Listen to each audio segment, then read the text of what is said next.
kupiga watu.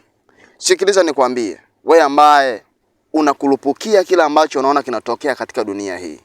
Tambua ya kwamba nyakati na majira tulio nayo, tuko kwenye dakika zile za mwisho. Angalia usije ukalia na kuomboleza kwa hicho ambacho umekichagua leo hii. Sikiliza nikwambie, sio kila mtumishi unamsikia kwenye vyombo anavuma, anasikika huku na kule, ukajua kwamba ni mtumishi wa Mungu. Wengi wamezalishwa na shetani. Wengi shetani anawatumia kuteka watu kwa ajili ya kuendelea kuinua ufalme wa giza. Sikiliza nikwambie, manabii wa uongo wametokea. Wapo watumishi wa uongo, wapo watumishi wa bandia. Wengi wanafanya miujiza bandia. Wengine wanajaribu kuwakusanya watu na kuwapa angalau fedha waje washuhudie uongo.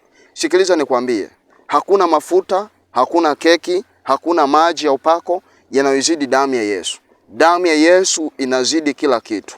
Damu ya Yesu ndiyo kila kitu. Ndugu yangu, ole wako wewe ambaye unakurupukia tu kila ambacho unakisikia. Angalia siku ile usije kulia na kuomboleza, kwa sababu tuko na nyakati za mwisho. Tuko dakika za mwisho.